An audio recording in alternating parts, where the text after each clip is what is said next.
예수 능력.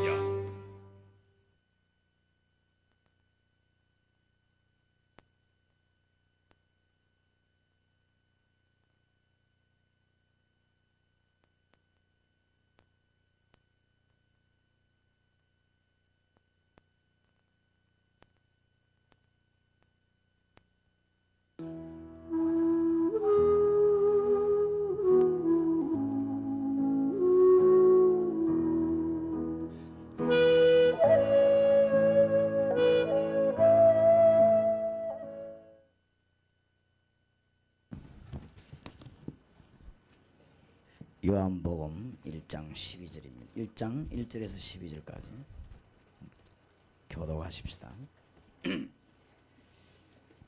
요한복음 1장 1절에서 12절까지입니다. 태초에 말씀이 계시니라. 이 말씀이 하나님과 함께 계셨으니 이 말씀은 곧 하나님이시니라. 그가 태초에 하나님과 함께 계셨고 만물이 그로 말미암아 지은 바 되었으니 지은 것이 하나도 그가 없이는 된 것이 없느니라. 그 안에 생명이 있었으니 이 생명은 사람들의 빛이라. 빛이 어두움에 비치되 어두움이 깨닫지 못하더라. 하나님께로서 보내심을 받은 사람이 났으니 이름은 요한이라. 저가 증거하러 왔으니 곧 빛에 대하여 증거하고 모든 사람으로 자기를 인하여 믿게 하려 함이라. 참빛 곧 세상에 와서 각 사람에게 비치는 빛이 있었나니 그가 세상에 계셨으며 세상은 그로 말미암아 지음바 되었으되 세상이 그를 알지 못하였고 자기 땅에 오매 자기 백성이 영접지 아니하였으나 영접하는 자 또 그 이름을 믿는 자들에게는 하나님의 자녀가 되는 권세를 주셨으니 13절 14절 같이 읽읍시다. 이는 혈통으로나 육종으로나 사람의 뜻으로 나지 아니하고 오직 하나님께로서 난 자들이니라. 말씀이 육신이 되어 우리 가운데 거하시며 우리가 그 영광을 보니 하나님의 독생자의 영광이요 은혜와 진리가 충만하더라. 아멘. 다락방 전도운동이 뭐냐 이렇게 묻는 분들이 많습니다. 그러면은 제가 대답하기를 언약을 붙잡은 백성들이 사도행전 1장 1절에서 11절의 언약을 붙잡은 사람이 사도행전 13장 14절에 시작된 그리스도 운동, 로마까지 장악했고 세계를 움직였던 그리스도 운동, 그것이다. 그게 다락방입니다. 그러면 좀 더 얘기해보라. 그렇게 하면 의도적으로 어떤 지역 속에 들어가서 그리스도의 비밀을 말하게 되는 운동이다. 그러면 좀 더 얘기해보라. 그러면 평신도를 일으켜 세워서 하는 운동이다. 왜 그런가? 지금 우리가 중요한 것들을 잘 보고 목사님은 그러면 안 귀중하단 말이냐? 그렇지 않습니다. 목사님은 귀중하지요. 그러나 복음 제대로 이해된 장로님과 평신도 한 분이 계시다는 것은 그 지역은요 완전 흑암근세가 벌벌 뜹니다. 그게 우리 목표입니다. 목사님과 전도사님이 필요 없단 말이 아니에요. 당연히 목사님과 전도사님은 기도해서 말씀 전하고 그래야지요. 그러나 우리 원 목표는 한 지역에 이마에 별단 장군 가운데 딱 여러분 같은 사람 만들어냈다. 그러면 이제 그때부터 군대가 사는 것입니다. 알아듣겠습니까? 전략을 가 군대 살리는 게 아닙니다. 군목을 많이 파송해서 살리는 게 아니거든요. 사실은. 그러니까 장로님 가운데 완전 그리스도로 담나온 사람, 그리스도를 온전히 누리는 사람, 그리스도의 비밀을 권세를 갖고 있는 사람, 이런 장로님 한 분 계시면 완전 그 교회는 이거 뭐 축복받은 교회가 되는 거예요. 지금 그런 평신도를 만드는 것이다. 몇 년 전에 제가 한 지역을 놓고 계속 선교를 했는데요. 그렇게 선교하러 가니까 그 지역에 선교사님들이 계셔요. 그래서 그분들 도움을 받고 선교를 했는데 제가 아무래도 저도 눈치가 좀 빠른데 아무리 봐도 우리가 도와주는 돈이 전달이 안 되더라고요. 그래서 잘 전달이 안 돼요. 도통 안 되는 건 아니겠지만은 그래서 내가 아무래도 그렇겠다 싶어서 우리 요원들을 직접 집어넣었습니다. 직접 집어넣었더니 어떻게 나오느냐. 다락방 반대운동을 피는 것입니다. 그동안 우리 손자하고 같이 일해놓고는. 그렇습니다. 그런 현상이 선교 지역이 뭐 다 그렇겠습니까?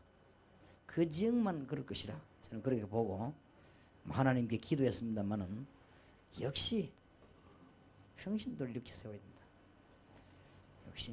역시 평신도 사업과 평신도 교사 이런 분들을 이렇게 세우는 길밖에 없다.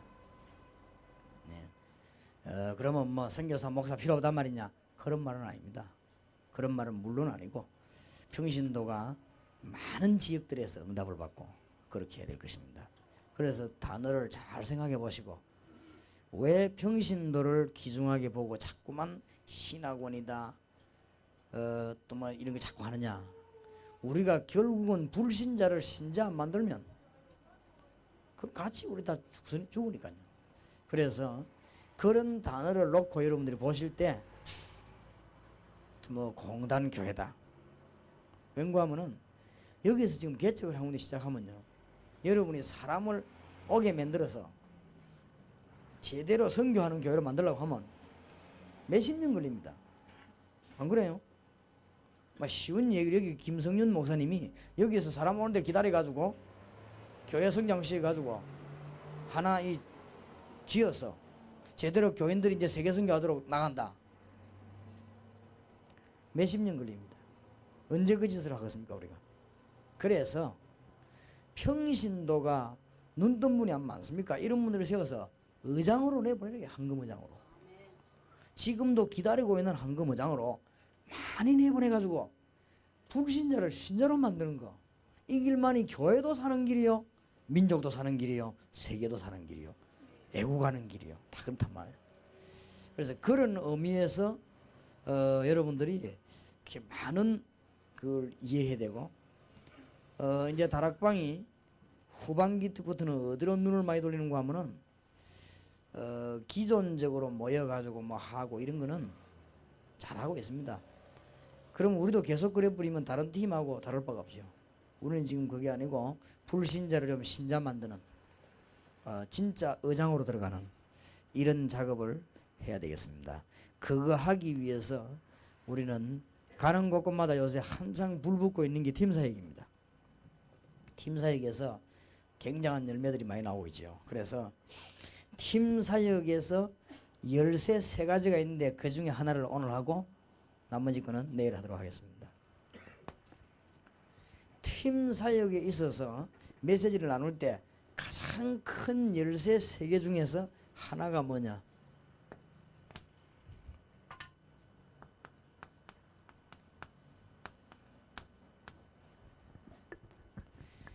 영접의 의미를 제대로 설명하죠. 이게 곧 믿음이거든요. 믿음 종류가 많이 있지 않습니까? 안 그래요? 남의 호랭이 얘기도 믿고 많은데 우리가 믿는 믿음은 그런 믿음이 아닙니다. 우리가 믿는 믿음은 요한복음 1장 12절 꼭 얘기해 줘야 돼요. 영접하는 자 곧 그 이름을 믿는 자들에게는 하나님의 자녀가 되는 권세를 주셨으니. 잘 상대방이 알아들어 버리면 아주 여기서 큰 아주 스파크가 일어납니다. 우리가 뭐 일본에서는 멸치 머리도 믿는데 다 그것도 믿음이거든요. 근데 우리가 말하는 그런 믿음이 아닙니다. 뭐를 이렇게 보고 믿는다 이런 게 아니에요. 우리는 뭘 바라본다 이런 게 아니고 영접하는 자 곧 그 이름을 믿는 자들에게는 하나님의 자녀가 되는 권세를 주셨어요. 이게 구원입니다. 영접 곧 구원입니다. 중요한 얘기들을 좀 해줘야 됩니다. 이것이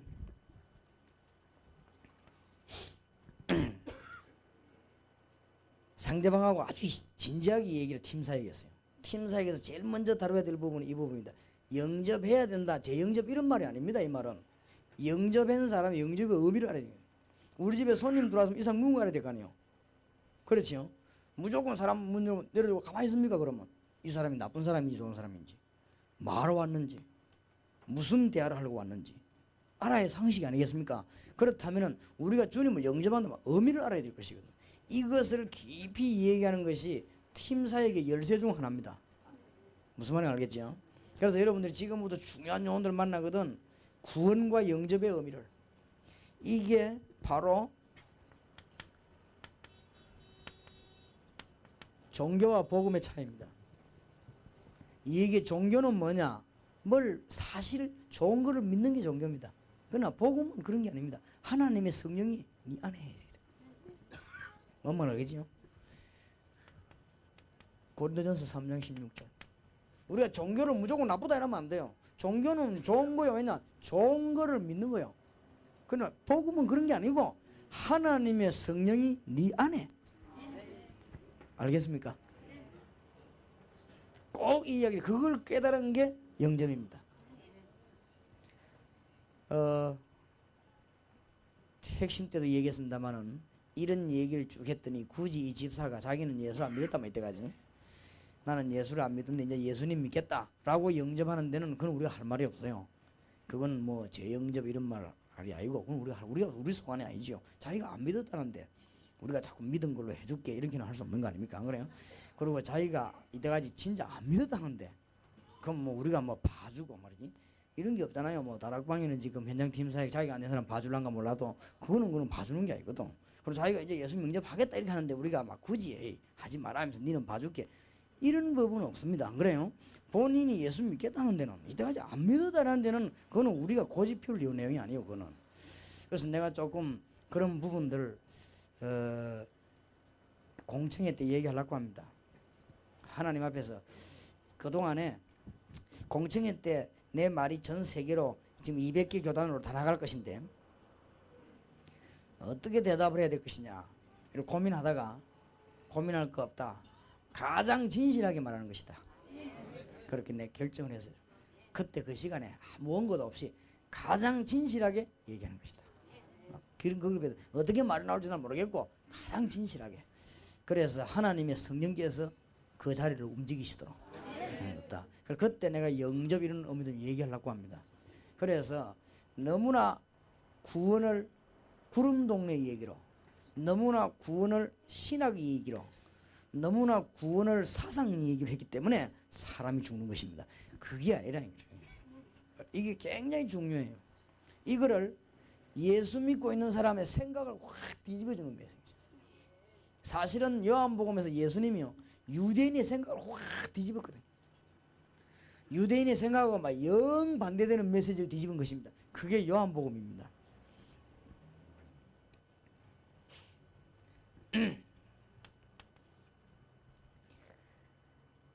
계시록 3장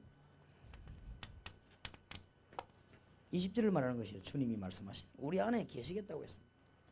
그래서 여러 가지 믿는 진리의 대상들이 있지 않습니까? 그런 말이 아니라는 거. 우리가 이 믿는단 말은 주님이 우리 안에 계신 겁니다. 그 다음에 구원받았단 말은 어떤 자격을 얻은 것이 아니고 하나님이 우리 안에 계셔서 우리를 영원히 인도하시는 것입니다. 그리고 종교는 좋은 겁니다. 나보다 그러지 말고 종교는 좋은 겁니다. 그러나 복음은 그런 게 아닙니다. 종교는 뭘 믿는 게 아니고 복음은 하나님의 성령이 고린도전서 3장 힘줄에 우리 안에 계신다고 했습니다. 그렇기 때문에 영원히 안 떠난다고 요한복음 14장 16절 17절에 예수님이 직접 분명히 말씀하셨습니다. 이 주님의 말씀을 깨달은 바울이 로마서 8장 31절 39절에서 그리스도 손 안에 있는 자를 아무도 빼앗을 수 없다고 말했습니다. 이 말은 용기 가지고 마음대로 살아란 말이 아닙니다. 너무나 분명한 진리입니다. 이 뭐 이걸 변경시키는 게 아닙니다. 그래서 구원받은 자는 영원한 축복을 받는데 어떤 사람이 묻는 사람이 그러면 가룟 유다는 왜 그렇습니까? 가룟 유다는 원래 안 믿었습니다. 그러면 원래 안 믿고 사도가 될 수 있습니까? 될 수 있습니다. 안 믿는 사람 가운데 목사 될 수 있지 않습니까? 그래요? 그거는 거짓 고백하면 되니까 얼마든지. 그럼 그런 거는 이 얘기하고 상관없는 얘기입니다. 그러면 안 믿는 사람도 장로 될 수 있냐? 될 수 있겠죠. 자기가 뭐 딴 거 하고 싶어서 그냥 거짓말하면 다닐 수 있겠죠. 그거는 이거하고 상관없는 얘기입니다. 그래서 영접의 의미를 제대로 얘기해 줘야 됩니다. 영접이란 말은 무슨 말인가 하면은 멸망받을 수밖에 없는 우리를 법적으로 신분 바꾸는 것입니다.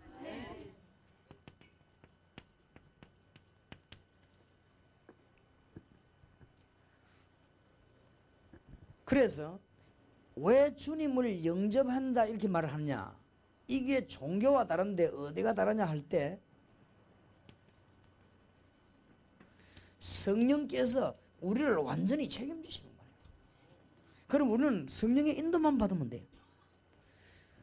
그래서 우리는 정상적인 신앙인은 앞으로 내 인생 문제 어떻게 되겠냐 그런 걱정할 거 없습니다. 완전히 하나님께 맡기고 주님이 인도하는 대로 하십니다. 그럼 혹 가다가 구렁텅이 빠지면 그 구렁텅이 빠져 있고, 혹 가다가 도랑이 빠지면 그냥 도랑이 또 있고, 혹 가다가 산에 올라가면 또 산에 그대로 있고. 그럼 그 바울이 하는 말이 내게 능력 주신 자 안에서 내가 모든 거 할 수 있느니라. 혹시 노예가 돼버리면 또 가만히 있으면 돼요. 요셉이 가만히 있었거든. 그러다가 또 어디 갔습니까? 감옥에서 왔거든. 또 가만히 있었어요. 그냥 뭐 항소 같은 거 하면 되는데 그냥 가만히 있었어요. 그래가지고 총리가 된 겁니다. 그래가지고 세계복음한 거 아닙니까? 그러니 성령이 우리를 완전히 책임지십니다. 여기서 뭐가 나옵니까? 7가지 축복이 나온단 말이에요. 무슨 말인지 알겠죠? 반드시 영접과 7가지 축복은 상관이 있습니다. 어째서 우리가 사단의 권세를 이길 수 있냐? 하나님이 우리 안에 계시기 때문에, 성령이 우리 안에 계시기 때문에 우리 힘이 아니고 우리가 사단을 이길 수 있는 권세가 있어지는 겁니다. 그래서 여러분을 사실은 사단은 영원히 여러분을 만지지 못하고 넘어뜨리지 못합니다. 어떤 사람이 묻는데 어째서 우리 주위에 천사들이 동원되느냐? 하나님이 우리 안에 계시기 때문에 하나님의 심부름하는 천사들은 사실은 우리와 관계없이 역사하는 것입니다. 우리 안에 누가 계시니까요? 하나님 계시니까. 맞습니까? 하나님이 우리 안에 계시기 때문에 우리는 천국의 온전한 보증을 받은 것입니다. 이 사람에게 전 세계를 다 줬습니다. 이게 영접입니다. 그래서 이게 구원입니다. 그래서 영접이라면 또 오해할 사람이 있으니까 이게 영접이요, 이게 구원입니다. 그렇죠? 이게 믿음입니다. 이게 우리가 믿는, 우리는 무슨 사상 이런 거 아닙니다. 우리는 무슨 신조 신념이 아닙니다. 하나님이 성령으로 지금도 이 자리에 우리 안에 온 우주에 우리와 함께. 맞죠? 기도해봐요. 그러면은 이상하게 응답이 안 오는 거지. 다 오죠. 계속 엄청난 문들이 열려지게 되죠. 하나님의 축복 회복하시길 바랍니다. 그러면 이 영접이란 말은 구약의 놀라운 축복을 해보는 것인데 뭐냐? 창세기 1장 27절 28절 회복입니다. 이제 드디어. 왜 예수 믿도록 하느냐? 창세기 1장 2절 원래 인간했지 않습니까? 타락전의 인간. 이거 이제 회복시키려고. 완전하게 하늘나라까지 인도 안 합니까? 그래서 인간의 정의, 문화의 정의. 그러니까 인간이 잘못돼 보니까 그 문화도 잘못되는 것이죠. 인간의 정의, 인간이란 뭐냐? 하나님이 자기 형상대로 인간을 만들었는데, 인간이란 뭐냐? 가장 정확하게 말하면 하나님의 형상을 받고 만들어진 진짜 걸작품입니다. 이게 인간입니다. 그렇지요? 그러면 문화는 뭐냐? 하나님 축복으로 말미암아 세상을 다스리게 되는 여러 가지 유산을 말하는 겁니다. 이게 문화입니다. 회복된 거죠. 그래서 저는 저하고 같이 다니는 분들 알겠지만 저는 정말로 누립니다. 감사하고 모든 면에 하나님의 축복을 누립니다. 진짜로 감사하고 그렇습니다. 제가 전에는 안 그랬습니다. 정말 지금은 누립니다. 그래서 모든 거 저는 시간도 누리고 다 누립니다. 어쨌든 하나님의 축복을 많이 누립니다. 뭐 낭비하거나 그런 안 합니다만 하나님의 축복을 누립니다. 시간을. 왜냐? 하나님으로 말만 내가 다 회복된다. 그리고 없는 건 하나님 뜻이 아닌 줄 알고 안 합니다.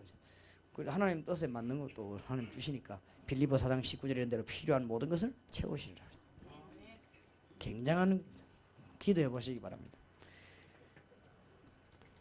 창세기 6장 14절에서 20절 회복이 너를 위하여 잣나무로 방주를 만들고 18절에 너와 네 자손을 위하여 방주를 만들고 20절에 생명을 보존하기 위해서 방주를 만들어라. 저거 회복이 영접입니다. 영접하는 자. 그러니까 왜 이 말을 해줘야 되는가 하면은 세상에 있었던 일이니까요. 그러면 또 뭐지요? 우리가 살아가는 동안에 있을 수 있는 문제들이란 말이에요. 홍수로 가지고 멸하지는 않겠지만 그런 저주들은 있을 수 있거든요.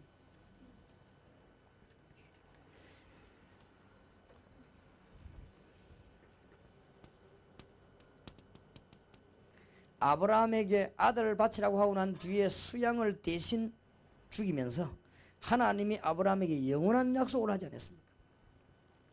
이삭 대신에 수양을 드리도록 하면서 하나님은 영원한 약속을 아브라함에게 주셨다.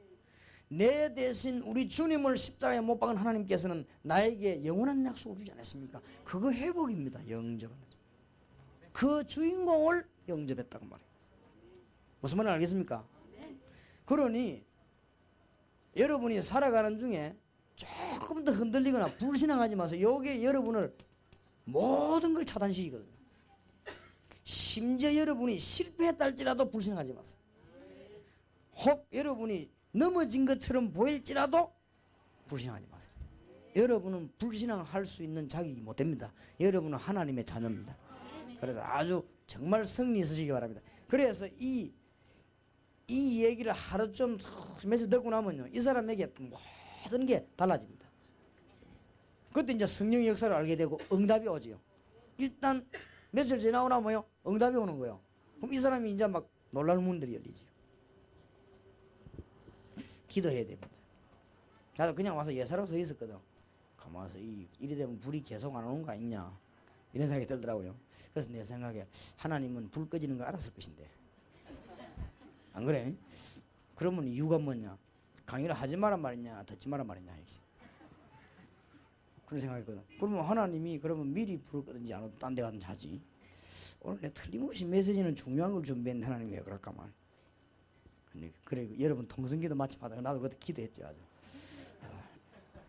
기도의 힘이 셉니다. 자부지간.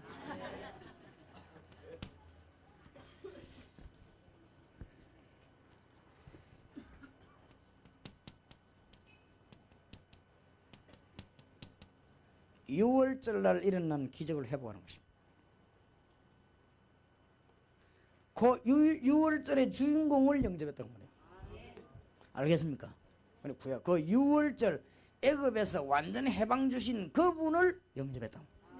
그분을 영접했다. 그 말은 그분을 믿는다 정도가 아니고 그분이 나와 같이 계신다 말이에요. 어떻게 말해요? 성령으로. 정말로 믿어야 돼요. 이 얘기를 꼭 해줘야 됩니다. 전 세계 흩어진 아이들과 모든 교회 다니면서 흔들리는 사람들과 기독교를 너무 관념적으로 예수님을 구름동에서 온 사람처럼 이렇게 생각하니까 역사가 아니라는 거죠. 안 그래요?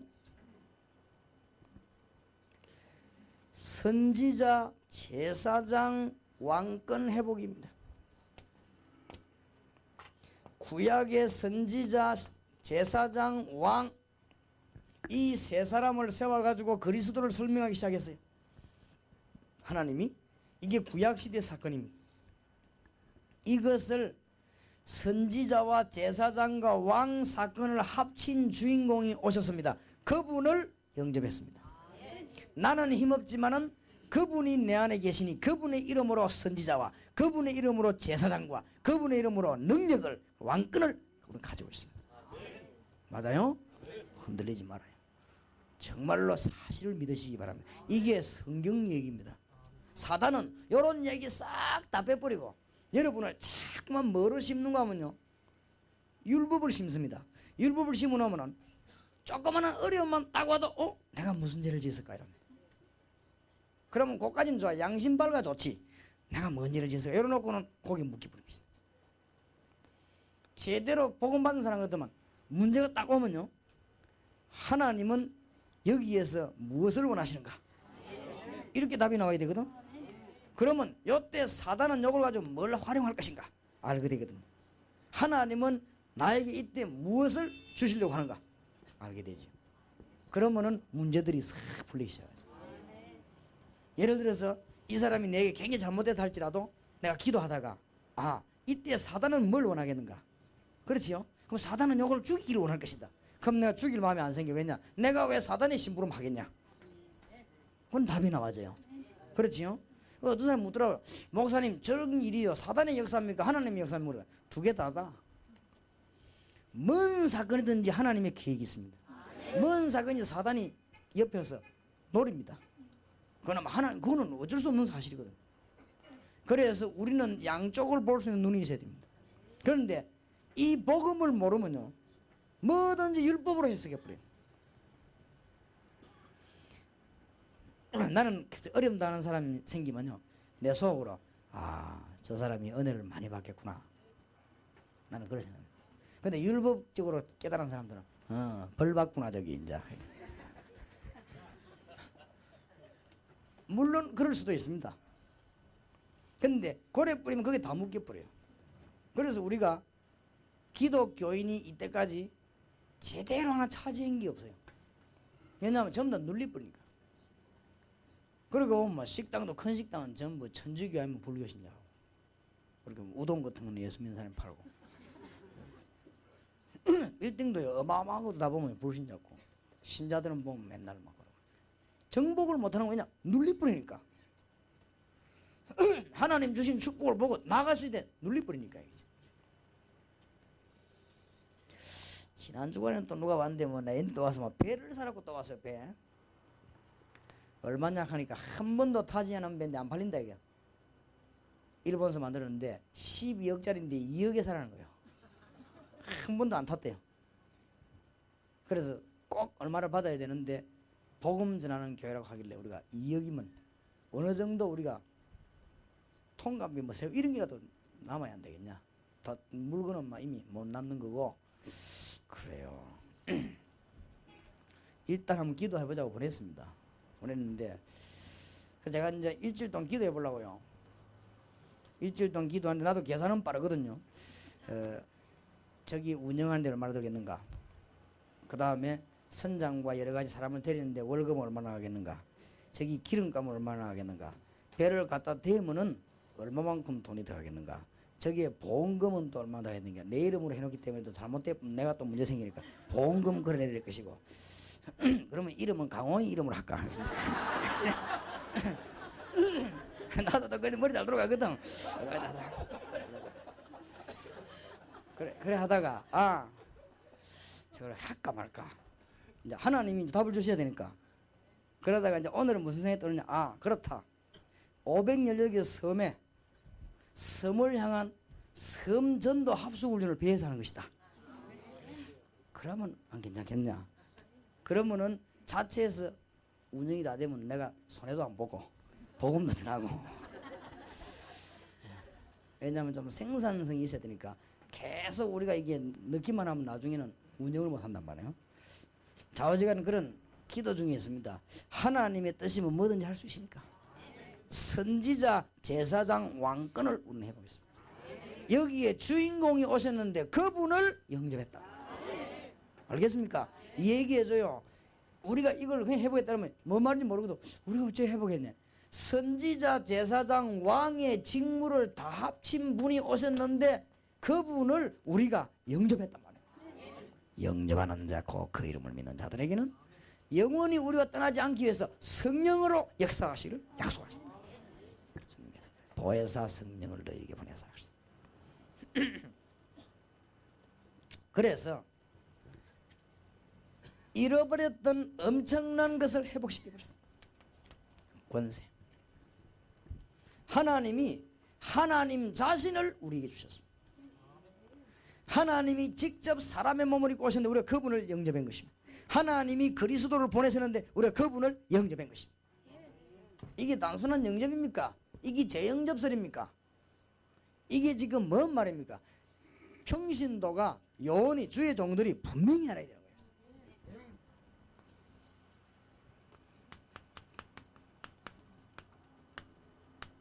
여러분 영접 제대로 얘기하면 그 사람의 역사가 일어납니다.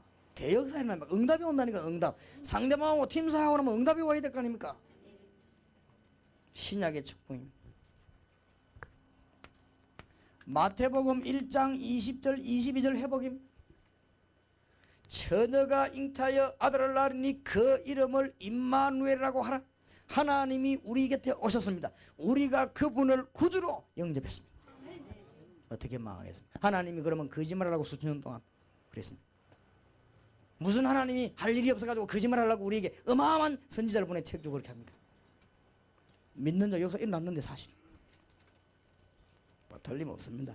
지금부터 여러분 교회는 어떻게 부흥시켜 그런 걱정하지 마시고 지금부터 황금 의장을 향해서 후반기 때 일꾼을 등용시키고 혹 뭐 교인들 가운데 이상한 게 일어나면 그런 건 하나님께 맡기고 교인들을 막 무조건 내보내 나중에 잘못되면 어떡하냐 그거는 하나님께 맡기고 여러분들은 평신도를 많이 등용해서 지금 문 열어야 됩니다. 이제는. 그래서 어떤 면에서는 평신도 가운데 선교사나 목사 되려고 하지 말고 평신도 차원에서 세계적인 복을 받아요. 그래서 전 세계를 살리고 이런 영혼들이 많이 움직이더라고요. 그래야 삽니다. 일단 목사 안수 받아 가방 들어 뿌리면 평신도 만나기 힘듭니다. 불신자 만나기. 그래서 여러분 평신도로 있어야 만나기 좋습니다. 그리고 일단 목사 안수 받아보면 배움도 끝납니다. 그리고 일단 목사 안수 받아버리면 불신자 속에 들어가서 그 사람들 만나는 이런 모든 축복은 다 끝납니다. 그런 걸 누릴 수 있는 게 평신도입니다. 그래서 목사님 가운데 특별하게 가는 건 전도 못 하거든요. 그래서 평신도를 이렇게 세워서 세계를 뒤집는 작전. 하나님의 참 귀중한 축복이기를 바랍니다. 부활하신 주님이 마태복음 28장 20절에 세상 끝날까지 너희와 항상 함께 있으라 약속하셨습니다. 그분이 나의 구주로 내가 그분을 구주로 영접했습니다. 하나님이 그분을 나의 구주로 영접하도록 나에게 축복을 주셨습니다. 그래서 세상 끝날까지 나와 같이 계시겠다고 약속하셨습니다. 맞죠? 주님이 직접 말씀하신 마가복음 3장 14절 15절 내가 너희를 불러서 너희와 함께 있기 위함이요 15절에 뭐요? 귀신을 내어 쫓는 권세를 주기 위함이니라. 이 주인공을 구주로 영접한 것입니다. 이 말씀을 하신 주님이 오신 목적을 이야기하셨는데 그분을 나의 구주로 영접한 것입니다. 그러니까 많은 단어를 혼란케 하지 말고 영접의 의미를 가지고요 영접과 구원의 의미를 가지고 하루 종일 한번 얘기해봐요. 이 사람에게 아마 심각한 문제들이 떨어져나가 봅니다. 이 사람이 본인 힘으로 할 수 없던 병이 치료되는 것이다. 문들이요 굉장히 많아요. 기도해 주시기 바랍니다. 이제. 잘 생각하면 여러분에게 응답의 문들이 많이 열릴 겁니다. 마가복음 16장 15절 20절 이거 회복입니다. 부활하신 주님이 뭐라고 말씀하셨는가 하면은 믿는 자들이는 표적이 따를 것이다. 중요한 말씀하시면서 주께서 저들과 함께 역사하사 19절에는 하늘은 우편에 앉으셨는데 제자들과 함께 역사하셨다고 하셨습니다. 그런데 이분이 끝날까지 같이 계신 주님을 우리는 이분을 구주로 영접한 것입니다. 그래서 이 역사가 지금 그대로 계속되어 나가는 것입니다. 영접 보통 말이 아니죠. 요한복음 14장 6절에 나는 길이요 진리요 생명이니 나로 말미암은 자는 아버지께로 올 자 없느니라 날 본 자는 아버지를 보았느니라. 요한복음 14장 6절에 10절 하나님과 똑같은 신분을 가지고 오신 그분을 나의 구주로 영접한 것입니다. 대단하죠. 완전히 창세기 처음 사건 회복된 것입니다. 누리시기를 바랍니다. 이제 여러분이 이 사실을 붙잡았으면 꼭 얘기해줘요. 순간순간 누리도록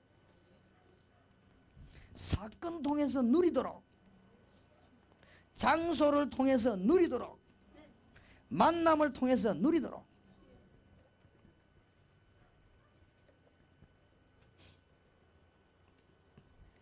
틀림없는 응답이 오게 될 것입니다. 처음에는 아닌 것 같아도요 틀림없이 응답이 옵니다.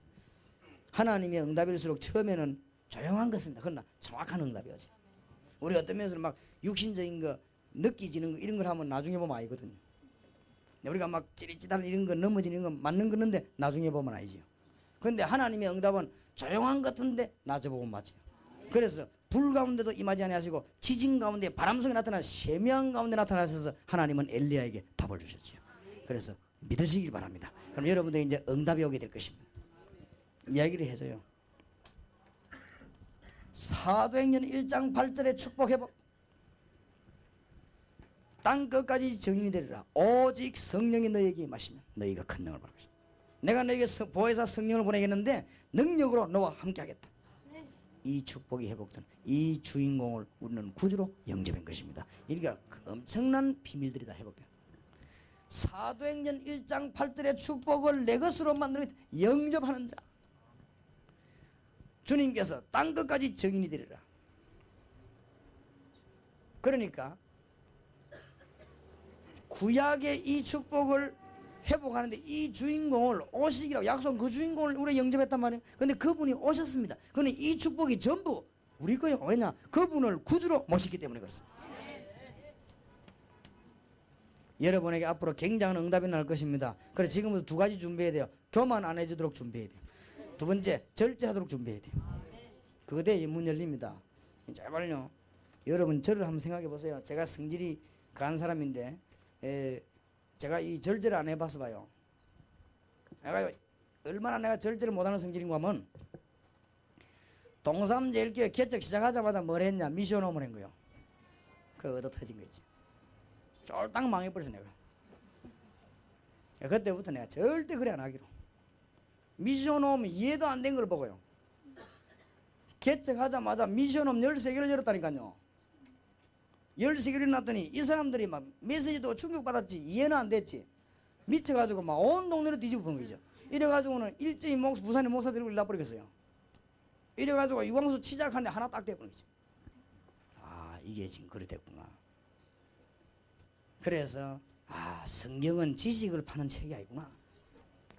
이 말씀은 뭐 안다고 말하는 짓거리는 책이 아니구나. 이게 지금 하나님의 인도받게 하는 책이구나. 그래서 내가 철저히 회개하고. 그런데 요즘 이제 미션홈을 해놓은 겁니다. 미션홈 단어를. 왜냐? 이제는 때가 됐으니까. 여러분은 몰라서 제가 이거 한 가지 진행할 때 얼마나 난 책임이 있거든. 여러분은 그냥 하면 된다. 난 책임이 있기 때문에 굉장히 기도를 많이 해요. 그 부분에 대해서. 그래야만 하나님께서 이게 제대로 인도하시는 걸 받을 거 아닙니까? 누가복음 10장 19절. 구원만 받은 게 아니에요. 권세 회복됐습니다. 마태복음 10장 1절. 이 권세가 회복되는 시간입니다. 마가복음 3장 15절. 여러분이 구원만 받은 게 아니에요. 어마어마한 권세가 주어지는 시간입니다. 왜냐? 주님께서 우리 안에 계시기 때문에. 영접하는 순간부터. 드디어 마태복음 28장 16절. 하늘과 땅의 권세. 특히 에베소 1장 10절. 하늘에 있는 것 땅에 있는 것. 특히 히브리서 1장 14절. 히브리서 12장 22절. 하늘의 어마어마한 군대들을 우리는 하나님의 축복으로 기도로 움직일 수 있는 하나님의 놀라운 권세가 회복되는 시간. 왜냐? 주님이 우리 안에 계시기 때문입니다. 어마어마합니다. 지금부터 하나님의 축복과 요한복음 14장 1절에 3절에 14장 1절에 3절에 천국까지 갈 수 있는 하늘 처소를 예배하러 가시는데 그것이 바로 우리 겁니다. 이게 알고 보면 굉장한 거예요. 그래서 여러분이 회개도 잘해야 되지만은 잘 알아야 됩니다. 감사가 나와야 돼요. 그래서 바울은 너무 감사해가지고 찬송하리로다. 바울은 심지어 로마서 7장 23절, 24절, 25절에 보면요. 얼마나 솔직히 고백했습니까? 바울의 간증 보세요. 나는 무엇 때문에 자꾸 내 속에는 죄가 기어나오는가. 여러분은 그런 말 하겠습니까? 다락방에가 역사에 난 것만 얘기 싹 하고 안 좋은 거는 싹 안 하고. 바울은 그래 안 했어요. 왜 나는 이럴까? 얼마나 솔직해서 나는 바울을 보면서 이 사람은 정말 진실한 사람이구나. 어찌 이런 말을 할 수 있을까? 그러놓고 뭐랍니까? 뭐라고 말해? 그 뒤에 가서는 여호와께 감사하리로다. 왜냐? 그리스도를 나에게 주신 여호와 하나님께 감사하리로다. 그리스도 없이는 내가 구원받을 수 없구나. 나는 죄인 중에 개소구나. 지극히 작은 자보다 더 작은 자구나. 나의 나 된 것은 하나님의 은혜구나. 나는 날마다 죽어야 되는 인간이구나. 그랬지요? 나는 날마다 죽노라. 얼마나 솔직한 고백이었습니까? 이 엄청난 구원을 보고 찬송하리로다. 우리 주 예수 그리스도의 은혜여. 팀사역의 열쇠 가운데 첫 번째 것이 영접의 의미다. 나머지 것은 내일 낮 내일 밤 계속하겠습니다. 짧은 시간이니까 집회를 마치고 바로 오셔야 되고, 그러고 난 뒤에 점심 잡수야 되고, 점심 먹고 난 뒤에 또 하면은 시간이 거되니까 그렇고, 시간이 많이 없습니다. 저도 그렇고 여러분도 그렇고 좀 건강을 유지하면서 해야 되니까 골자만 딱 얘기한단 말이에요. 여기 와서 여러분들 1분을 졸아버리면 1년 조는 겁니다. 그러니까 정신을 딱 차려가지고 받아서 그렇게 해야 돼요. 그래서 응답이 이루어지는 축복이길 바랍니다. 기도하십시다. 살아계신 주님을 찬양합니다. 오늘도 주의 종들과 함께 하시며 남은 시간을 인도해 주옵소서. 만왕의 왕 주 예수 그리스도의 은혜와 하나님의 사랑과 성령님의 교통하심이 세계 살릴 주의 종들을 위해 영원까지 항상 함께 계실지어다. 아멘.